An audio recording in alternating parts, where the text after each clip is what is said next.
Eastbourne 33 miles. Donkey wheel. Ooh. There's a tap here just at the farm too, just after the gate. It's a gorgeous old barn there. Traditional farm. This is the way.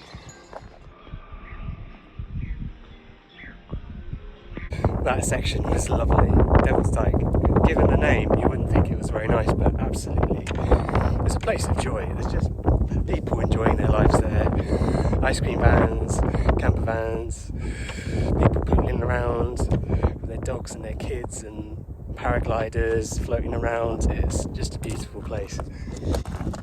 Then it's a gorgeous little rolling hill down to Saddlecombe Farm. We can pick up a lunch and a cup of tea, and I ran all the way down from that, so I covered about 4k. I'm super happy. Over there you can see Brighton, and about 33 miles to go to Eastbourne, and it's about 12:30. This is Sunday and I've got to go to work tomorrow.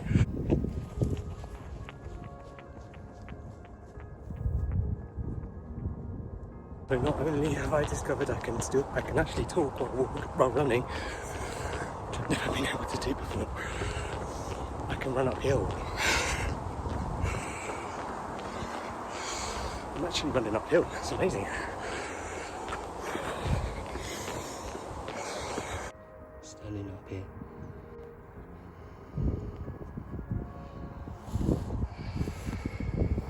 It's so green.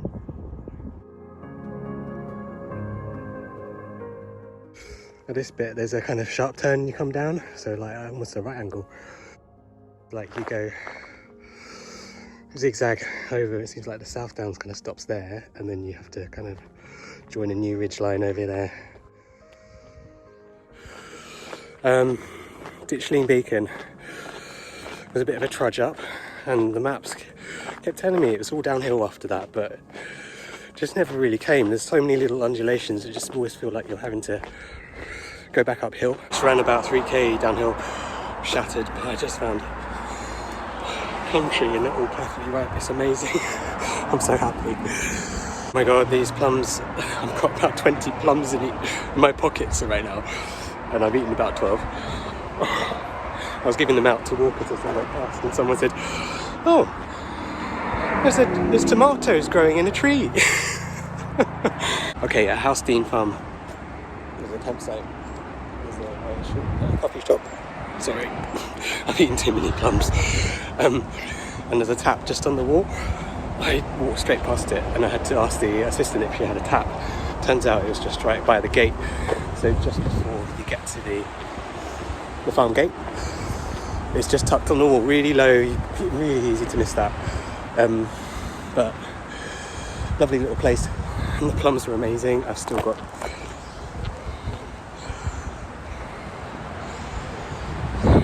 it looks a bit dodgy, but I've got a whole pocket full of plums.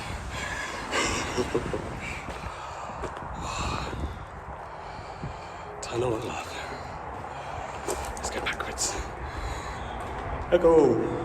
Let's go.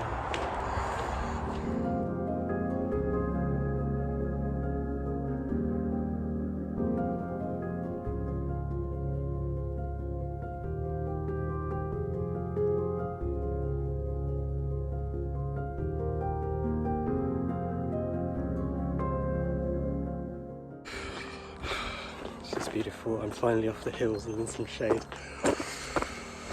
Oh, it's nice. I think it's probably short-lived, but it's nice.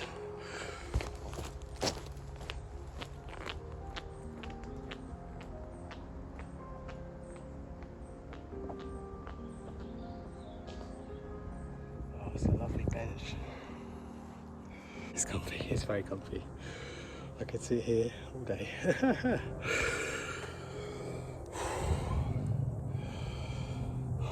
Man,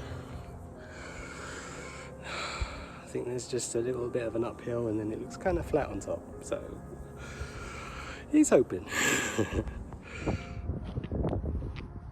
Oh my goodness, that hill. That was, I think I've gained about 2 inches girth on each of my thighs. That was a big one. I'll show you what I mean in a minute, because we're going to go loop over to the other side and see exactly what I've just done. Okay, here's my magic finger. I'm going to point to where I came from on the horizon. Hopefully you can hear me through the wind. I started off over there somewhere on the ridge, coming right down, coming down the hill to this farm, coming up this hill. This was really steep, coming all the way up, all the way up here, and that was really steep and quite a long climb. Yeah, I'm tired, but I think I ate about 1 kilo of plums, so I had loads of energy. So that was amazing. This time of year is amazing for like fresh fruit. I've been really happy.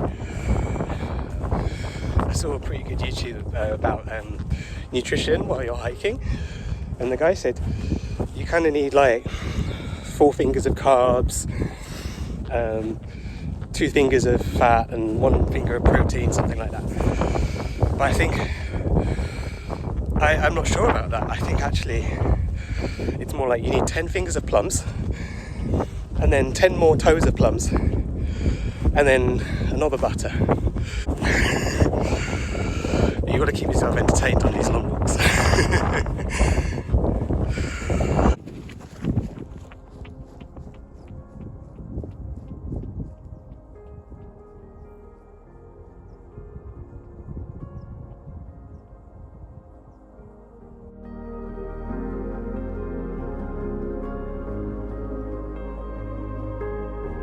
I just had a nice little turn up the hill and I was like, oh my god, is this another hill? And I was like, oh no, it's a lovely concrete road downhill, lovely, and we've got the white cliffs down there. So this makes me realise actually the South Downs actually turn into the cliffs which make up like Beachy Head and everything. It's really cool.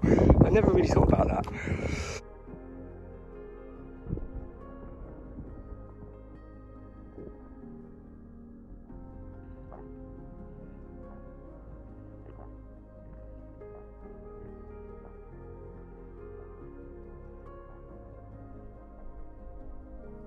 This is super cool. Look, GMT, Greenwich Meridian Trail. And I was like, oh, that's cool.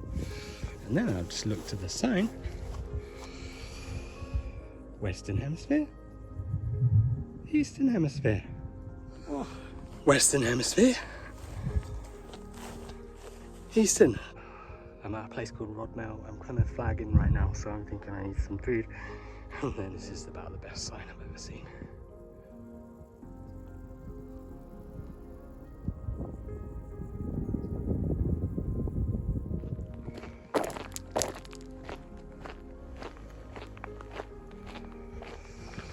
That hill up there, that was a steep one.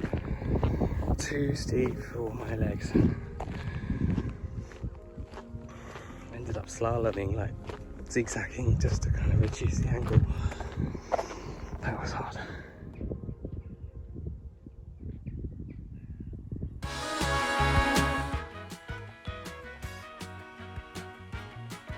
Well.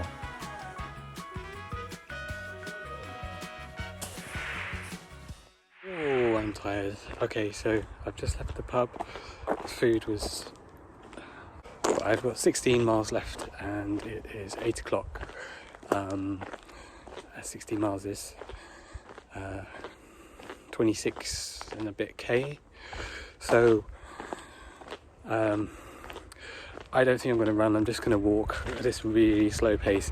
I've booked a hotel room in Eastbourne with 24-hour check-in, so I should be okay. Yeah, we're in for some night hiking now, and there's literally the sun going down, so bye sun.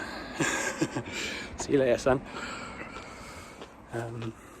Yeah, probably not a lot of videos until the end.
As I walked into Alfriston, childhood memories of family holidays came back to me as I found the old Red Lion, which I used to be fascinated with, outside the Star Inn pub.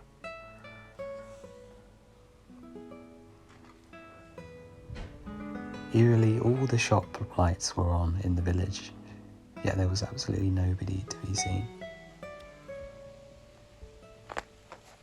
And I even crossed a little bridge where I used to play poo sticks with my sister, where we used to see whose stick would come out the other side of the bridge first.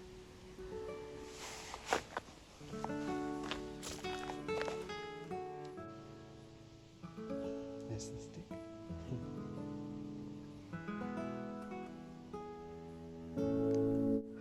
The final 5 kilometres was absolutely endless. My legs had turned to concrete and I couldn't bend my knees, so I had to hobble along at a terribly slow pace. So stiff.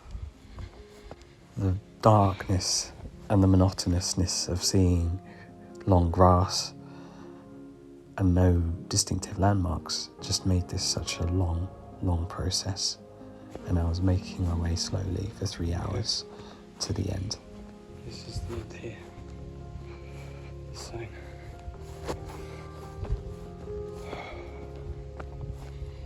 This is it.